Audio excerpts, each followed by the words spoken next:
மாணவர்கள் அனைவருக்கும் வணக்கம். பாடம் சமூக அறிவியல், வகுப்பு 4, பருவம் 3, அலகு 2, பயிற்சித்தாள் எண் 8, பயிற்சித்தாள் பக்க எண் 50 முதல் 55 வரை. பாடத்தலைப்பு சென்னை மாகாணத்தின் வரலாறு. மாணவர்களே, பாடப்பொருள் விரைவு துலங்கல் குறியீட்டு எண்ணை பயன்படுத்தி பாடப்பகுதியை ஒரு முறை நினைவுபடுத்திக் கொள்ளுங்கள். மாணவர்களே, தொல்லியல் துறை என்பது வரலாற்று தளங்களில் அகழ்வாராய்ச்சி நடத்துதல். தொல்லியல் துறை வரலாற்றுக்கு முந்தைய காலம் முதல் தற்காலம் வரையில் 33 இடங்களில் தொல்லியல் அகழாய்வுகளை மேற்கொண்டுள்ளது.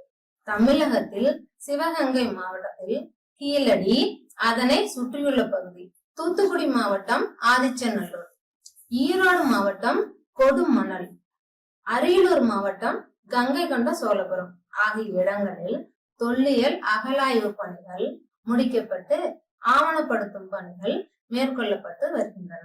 கீழடி பகுதி எங்க இருக்குன்னு பாத்தீங்கன்னா சிவகங்கை மாவட்டத்தில் அமைந்துள்ளது. சிவகங்கை மாவட்டத்தில் உள்ளது. இங்கு 2500 ஆண்டுகளுக்கு முந்தைய உரைகிணறு கண்டுபிடித்துள்ளார்கள். இங்க அழகு சாதன பொருட்கள் கண்டுபிடிச்சிருக்காங்க. அப்பனா 2500 ஆண்டுகளுக்கு முன்பே அழகு சாதன பொருட்களை மக்கள் பயன்படுத்தி இருக்காங்கன்னு அர்த்தம். சரி மாணவர்களே, இப்போ நம்ம கேள்விக்கு வருவோமா? இப்பொழுது சரியான விடையை தேர்ந்தெடுத்து எழுதுக அப்படிங்கிற பகுதியை பார்க்க போறோம். ஒரு கேள்வியை கொடுத்து அதுக்கு 4 விடைகளை கூறுவார்கள். அந்த 4 விடைகளில் சரியானது எது என்று நம்ம தேர்வு செய்யணும். இப்ப கேள்வியை பாத்தீங்கன்னா, தமிழ்நாட்டின் தொல்லியல் துறையின் அறிக்கையின்படி சங்க காலத்தில் நகர குடியேற்ற பகுதி. தமிழ்நாட்டின் தொல்லியல் துறையின் அறிக்கையின்படி சங்க காலத்தில் நகர குடியேற்ற பகுதி: 1 கோவூர், 2 கரூர், 3 கொடுங்கையூர், 4 கீழடி. இப்ப நம்ம பார்த்தோம் இல்லையா, தொல்லியல் துறை எங்கெங்க நடைபெற்றுச்சு, எப்படி எல்லாம் நடைபெற்றுச்சுன்னு பார்த்தோம் இல்லையா? அதை வைத்து இந்த கேள்விக்கு விடை கூறிடலாம் மாணவர்களே. அடுத்த வினா 2. பிரிட்டிஷ் இந்தியாவில் மதராஸ் மாகாணம் 22 மாவட்டங்களாக பிரிக்கப்பட்ட ஆண்டு எதுன்னு கேட்டிருக்காங்க.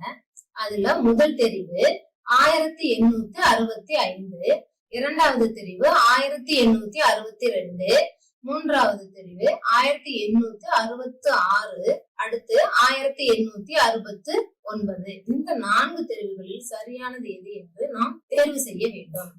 மதராஸ் மாகாணம் பிரிட்டிஷ் இந்தியாவின் முக்கியமான ஒரு நிர்வாக பிரிவாகும். மதராஸ் மாகாணம் 1801 உருவாக்கப்பட்டது.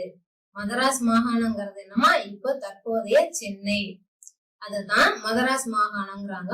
1801 உருவாக்கப்பட்டது. இப்போ நம்ம இருக்கிற வருஷம் என்னதுமா, 2021. இந்த மதராஸ் மாகாணம் உருவாக்கப்பட்டது எப்பமா, 1801. இந்த மதராஸ் மாகாணம் பிராமின்ஸ் என்றும் அழைக்கப்பட்டது. இது புனித ஜார்ஜ் கோட்டையின் மாகாணமாகவும் அதிகாரப்பூர்வமாக அறிவிச்சிருக்காங்க.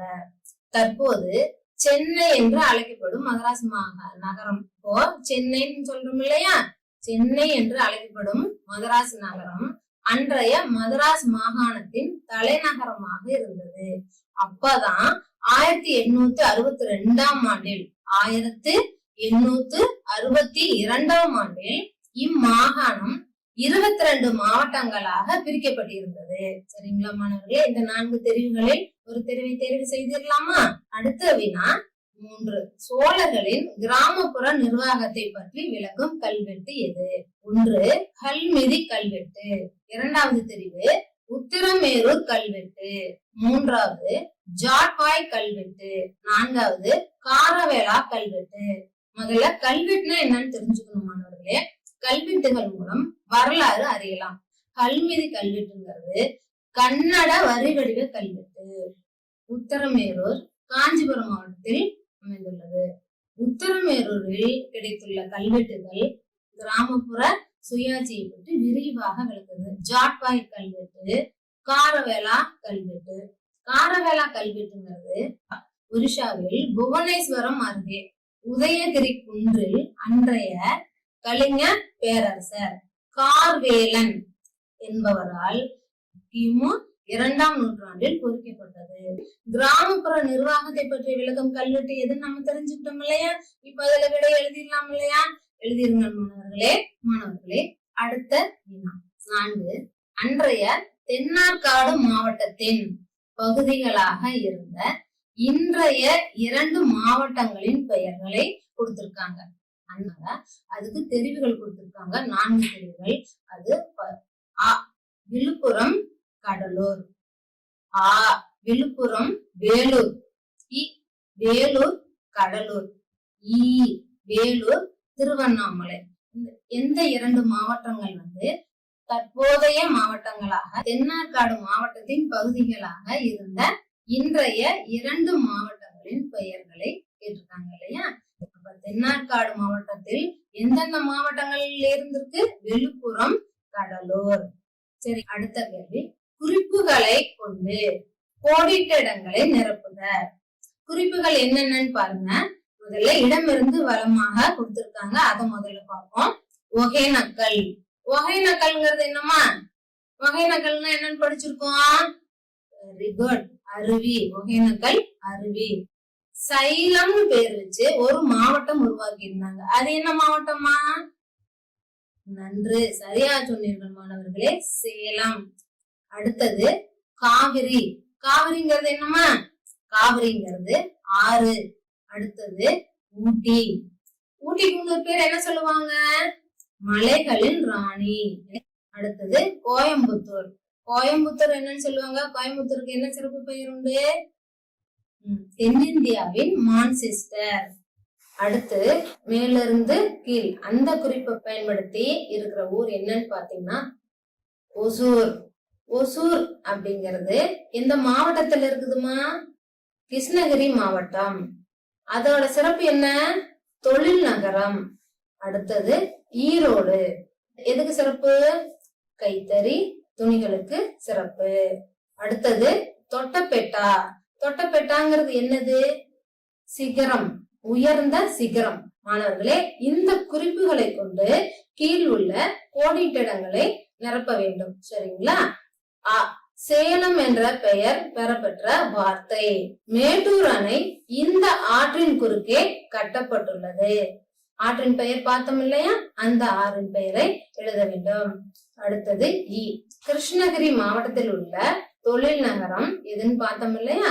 அடுத்தது தென்னிந்தியாவின் மான்செஸ்டர் ஒரு பேர் பார்த்தோம் இல்லையா? அந்த ஊரை எழுதியிருக்கணும். அடுத்தது கைத்தறி தயாரிப்புகளுக்கு புகழ் பெற்ற மாவட்டம் எதுன்னு கேட்டிருக்காங்க. எதுன்னு பார்த்தோம்? நன்று மாணவர்களே, அதை எழுத வேண்டும். அடுத்தது நீலகிரியின் உயர்ந்த சிகரம். உயர்ந்த சிகரம் எதுன்னு பார்த்தோம் இல்லையா? நன்று.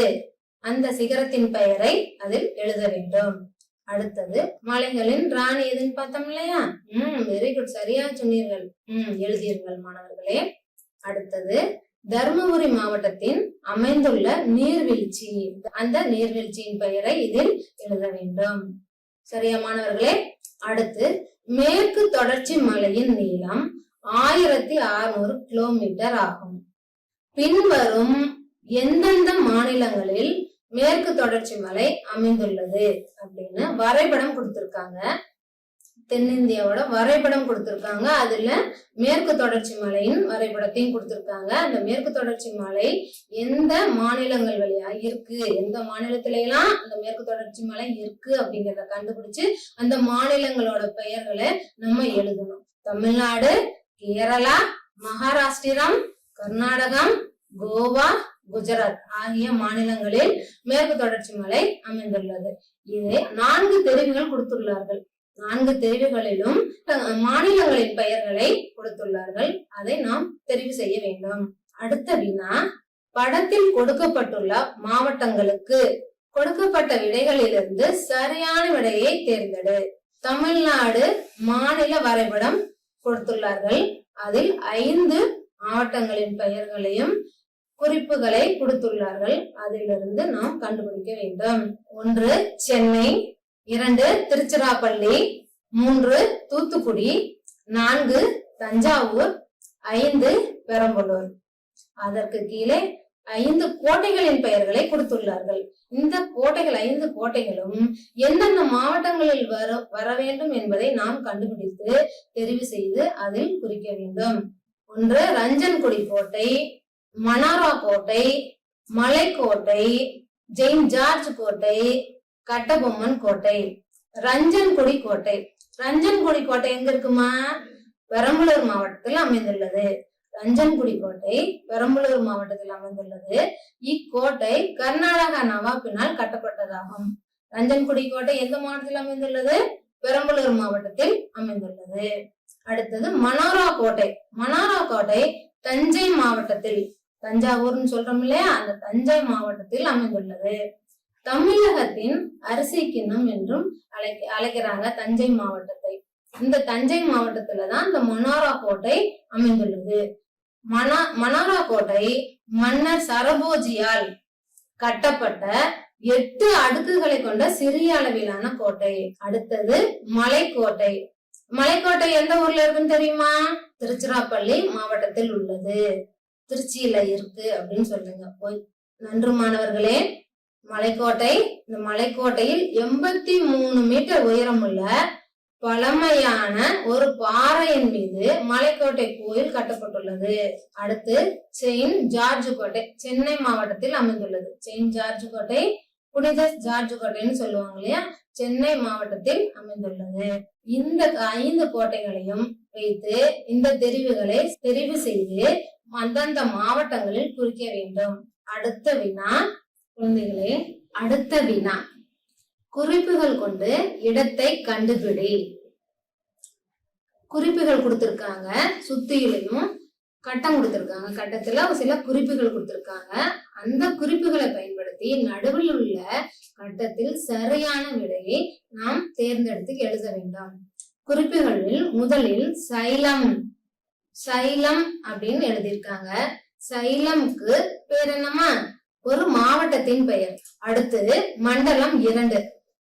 மதராஸ் மாகாணமா பிரிக்கப்பட்டிருக்கப்ப 4 மண்டலங்களாக பிரிச்சாங்கன்னு படிச்சோம் இல்லையா? அந்த 4 மண்டலங்கள்ல மண்டலம் 2 உள்ள மாவட்டங்களை பத்தியும் ஏற்கனவே நாம் படித்திருக்கிறோம் அல்லவா?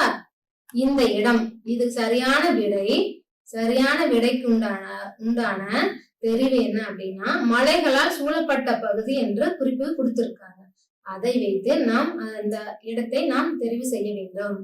அடுத்து மேட்டூர் அணை.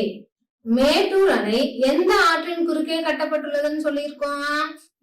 நன்று மாணவர்களே, அந்த ஆற்றின் பெயரையும் குறித்து வைத்துக் கொள்ளுங்கள். அடுத்து மூங்கில் பரிசில் பயணம். மூங்கில் பரிசல் பயணம். இந்த இடத்தில் மூங்கில் பரிசல் பயணம் மிகவும் சிறப்பாக இருக்கும். அடுத்து ஒசூர் அருகில் அமைந்துள்ளது. இந்த இடம், இதற்கான விடை ஒசூர் அருகில் அமைந்துள்ளது அப்படின்னு சொல்லியிருக்காங்க. ஒசூர் அருகில் அமைந்துள்ள சுற்றுலா தலம், இது ஒரு சுற்றுலா தலம்னு சொல்லியிருக்காங்க. இந்த சுற்றுலா தலம் எதுன்னு நீங்க கண்டுபிடிக்கணும். ஒசூர் அருகில் உள்ளது. இந்த குறிப்புகளை பயன்படுத்தி நடுவில் நாம் சரியான விடையை எழுத வேண்டும். நடுவே உள்ள கட்டத்தில் நாம் சரியான விடையை எழுத வேண்டும். எழுதுகிறீர்களா மாணவர்களே? எழுதுங்கள். அடுத்த வினா, கொடுக்கப்பட்டுள்ள நில வரைபடத்தில் மேற்கு தொடர்ச்சி மலைகள் அமைந்துள்ள மாநிலங்களை குறிக்கவும். வினா எண் 6 பார்க்கவும் எழுதியிருக்காங்க. அதுல இந்திய வரைபடம் கொடுத்திருக்காங்க. 6வது கேள்வியில தென்னிந்தியாவின் வரைபடத்தை கொடுத்து அதில் மேற்கு தொடர்ச்சி மலையின் வரைபடத்தை கொடுத்திருந்தாங்க. அதுலயே நம்ம அந்த மேற்கு தொடர்ச்சி மலை எந்தெந்த மாநிலங்களில் உள்ளது என்பதை நாம் அறிந்திருந்தோம் அல்லவா? அதை பயன்படுத்தி இந்திய வரைபடத்தில் அந்த மேற்கு தொடர்ச்சி மலை அமைந்துள்ள மாநிலங்களின் பெயர்களை எழுத வேண்டும். சரியா மாணவர்களே? இதுவரை நாம் சில குறிப்புகளையும் பாடத்தை பற்றிய நினைவுபடுத்திக் கொள்ளுங்கள் பகுதியையும் பார்த்தோம் அல்லவா? அந்த குறிப்புகளை பயன்படுத்தி இந்த பயிற்சி தாளினை நிறைவு செய்து ஆசிரியரிடம் காண்பியுங்கள் மாணவர்களே. அடுத்த பயிற்சி தாளுக்கு செல்வோமா? பயிற்சித்தாள் எண் 9, பாடத்தலைப்பு குழந்தைகள் உரிமைகள் மற்றும் கடமைகள். பயிற்சித்தாள் பக்க எண் 56 முதல் 60 வரை. மாணவர்களே, பாடப்பொருள் விரைவு துலங்கல் குறியீட்டு எண்ணை பயன்படுத்தி பாடப்பகுதியை நினைவுபடுத்திக் கொள்ளுங்கள். இப்போ குழந்தைகள் உரிமைகள். குழந்தைகள் உரிமைகளை பத்தி நாம் ஏற்கனவே பார்த்திருப்போம். அதை ஒரு தடவை நம்ம நினைவுபடுத்திக் கொள்ளலாம். குழந்தைகள் உரிமைகள்னா 4 உரிமைகள் இருக்கு. என்னென்ன உரிமைகள் உங்களுக்கு தெரியும் இல்லையா? உயிர் வாழ்வதற்கான உரிமை, வளர்ச்சிக்கான உரிமை, 3வது பாதுகாப்பு உரிமை, 4வது பங்கேற்பு உரிமை. முதல்ல வளர்ச்சிக்கான உரிமை, அதை உயிர் வாழும் உரிமைன்னு சொல்லுவாங்க. உயிர் வாழும் உரிமைனா உயிர் வாழ்வதற்கு எது தேவைமா? சத்தான உணவு, தரமான உணவு, உடை, தங்குமிடம் அது தேவை. அடுத்து பெயர் மற்றும் தேசிய அடையாளத்திற்கான உரிமை. அடுத்தது வளர்ச்சிக்கான உரிமை, வளர்ச்சிக்கான உரிமை, கல்வி பெறுவதற்கான உரிமை. அடுத்தது சமூக பாதுகாப்பு உரிமை, ஓய்வு, பொழுதுபோக்கு மற்றும் கலாச்சார நிகழ்வுகளில் பங்கேற்பதற்கான உரிமை. 3வது பாதுகாப்பு உரிமை. பாதுகாப்பு உரிமைனா குழந்தைகளை உங்களை பாதுகாக்கிறதுக்கான உரிமை.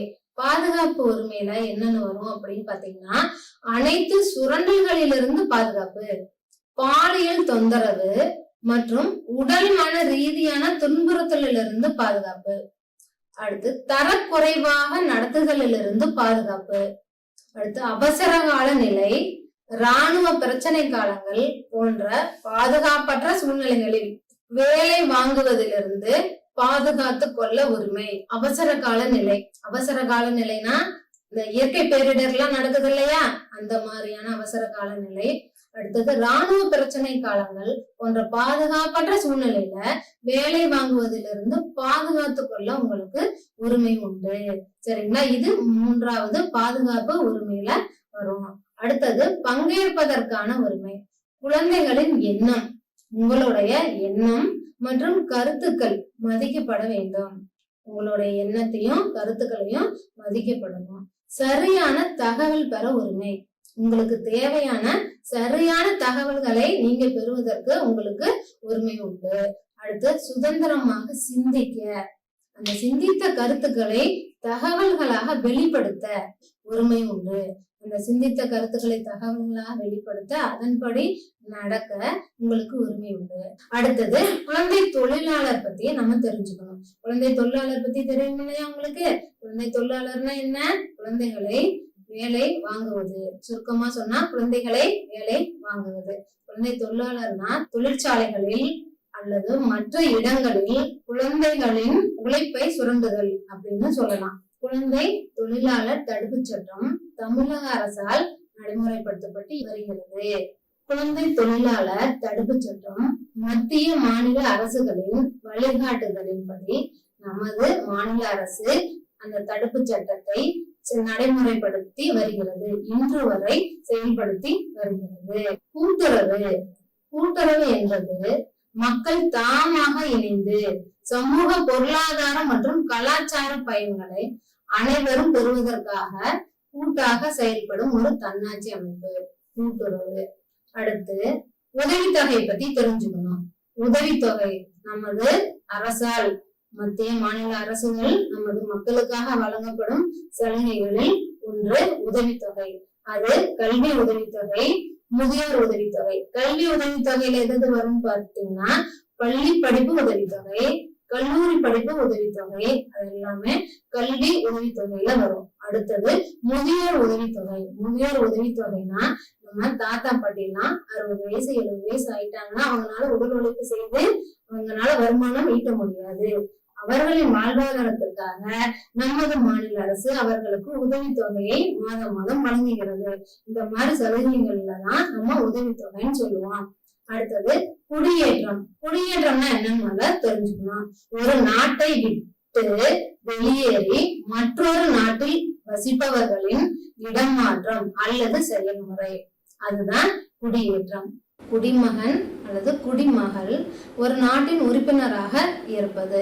ஒரு குடிமகன் நாடு தனக்கு வழங்கியுள்ள உரிமைகளை அனுபவிப்பது. ஒரு நாடு தனக்கு வழங்கியுள்ள உரிமைகளை அனுபவிப்பது.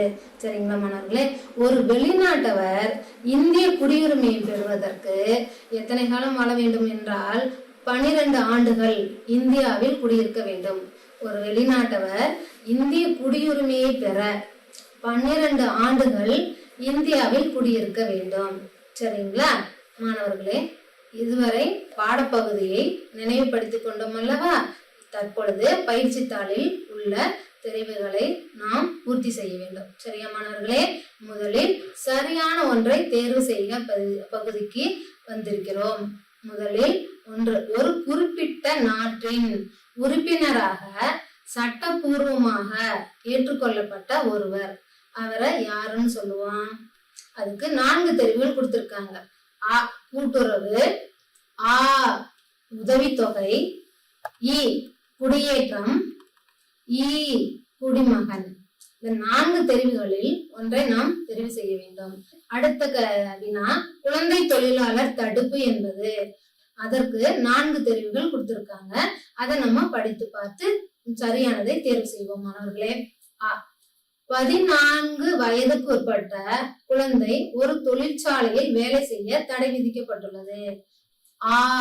15 வயதுக்குட்பட்ட குழந்தை சாப்பாடு மற்றும் தங்கும் விடுதிகளில் வேலை செய்ய தடை விதிக்கப்பட்டுள்ளது.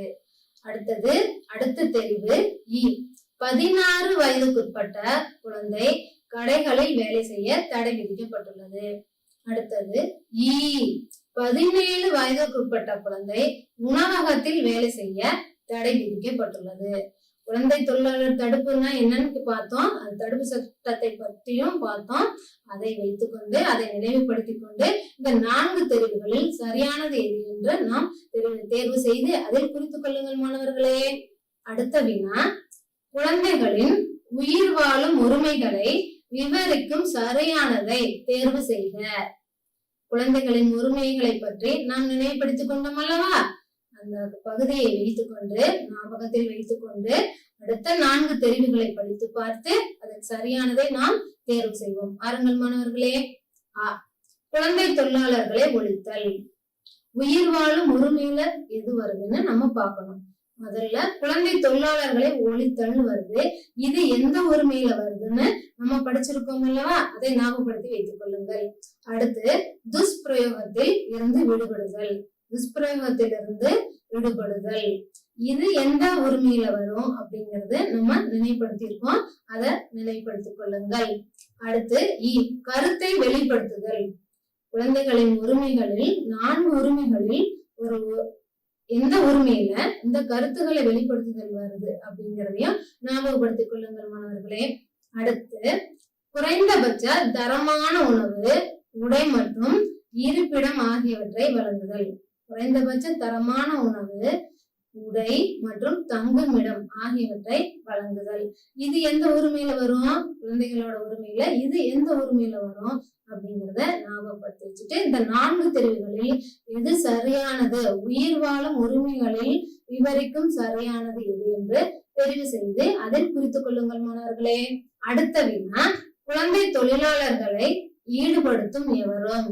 குழந்தை தொழிலாளர்களை ஈடுபடுத்தும் எவரும். நம்ம குழந்தை தொழிலாளர் தடுப்பு சட்டங்களை பற்றி பார்த்தோம் அல்லவா? அதை வைத்துதான் இந்த வினாவிற்கு நாம் விடையை தெரிவு செய்ய வேண்டும். குழந்தை தொழிலாளர்களை ஈடுபடுத்தும் எவரும் சட்டத்தால் தண்டிக்கப்படுவார்கள். முதல் தெரிவு என்ன சொல்லியிருக்காங்க? சட்டத்தால் தண்டிக்கப்படுவார்கள். 2வது தெரிவு என்ன சொல்லியிருக்காங்க? சட்டத்தால் வெகுமதி அளிக்கப்படுவர். வெகுமதினா என்னம்மா? பரிசு அளிக்கப்படுவர்னு சொல்லியிருக்காங்க. குழந்தை தொழிலாளர்களை ஈடுபடுத்தும் எவரும் சட்டத்தால் வெகுமதி அளிக்கப்படுவார்னு சொல்லியிருக்காங்க. இது சரியான நீங்க தெரிவு செய்யணும். அடுத்து 3வது, சட்டத்தால் குழந்தை தொழிலாளியாக ஆக்கப்படுவர். அடுத்த தெரிவு, சட்டத்தால் ஒப்புக்கொள்ளப்படுவர். குழந்தை தொழிலாளர் சட்டத்தால் ஒப்புக்கொள்ளப்படுவார்னு சொல்லியிருக்காங்க. இது சரியா அப்படிங்கறத இந்த 4 தெரிவுகளிலிருந்தும் நீங்கள் சரியானதை கண்டுபிடித்து அதில் குறித்துக் கொள்ள வேண்டும் மாணவர்களே. அடுத்து 5, அனைத்து குழந்தைகளுக்கும் தங்கள் கருத்துக்களை சுதந்திரமாக மற்றும் உரிமை உண்டு. இது வினா. இந்த வினாவிற்கான 4 தெரிவுகளை பார்ப்போமா? சிந்தனை செய்யவும், வெளிப்படுத்தவும், தகவலாக சொல்லவும். அடுத்து சிந்தனை செய்யவும், தகவலாக சொல்லவும், வெளிப்படுத்தவும். அடுத்து வெளிப்படுத்தவும், சிந்தனை செய்யவும், தகவலாக சொல்லவும். அடுத்து தகவலாக சொல்லவும், சிந்தனை செய்யவும் வெளிப்படுத்தவும். இந்த 4 தெரிவுகள் சொல்லியிருக்காங்க. இந்த 4 தெரிவுகளிலுமே சிந்தனை செய்யவும் வெளிப்படுத்தவும் தகவலாக சொல்லவும் வார்த்தைகளை மாறி மாறிதான் கொடுத்திருக்காங்க. அதுல முதல் எது, இரண்டாவது எது, மூன்றாவது எந்த கருத்து வரும் என்று தெரிவு செய்து நாம் அந்த கோடிட்ட இடங்களை நிரப்ப வேண்டும் மாணவர்களே. அடுத்து பின் வருவனவற்றுள் எது இந்தியாவின் குடிமகனாக இருப்பதற்கான நிபந்தனை அல்ல அப்படின்னு வினா கொடுத்திருக்காங்க. அதுல 4 தெரிவுகள். ஒன்று பிறப்பு, அடுத்து சொத்துக்களை பெறுதல், அடுத்து வம்சாவளி, அடுத்து பதிவு செய்தல். நம்ம இந்திய நாட்டில் குடியுரிமை பெறுவதற்கான வழிமுறைகளை நாம் படித்திருக்கிறோம் அல்லவா? அதை நினைவுபடுத்திக் கொண்டு இந்த கேள்விக்கான பதிலை நாம் தெரிவு செய்ய வேண்டும். அடுத்து இரண்டாவது வாஷ், சரியான சுருக்கத்தை தேர்வு செய்க. இந்த வாஷ்ங்கிறது திட்டம், தமிழக அரசால் ஏற்படுத்தப்பட்ட திட்டம், தெரியுமில்ல மாணவர்களே? இது குழந்தைகளின் உரிமைகளில் வரக்கூடிய ஒரு திட்டம், உரிமைகளை பாதுகாக்க வரக்கூடிய ஒரு திட்டம், பாதுகாப்பதற்காக ஏற்படுத்தப்பட்ட திட்டம் வாஷ். இதை நாம் எவ்வாறு தெரிவு செய்ய வேண்டும் என்பதை பாருங்கள் மாணவர்களே.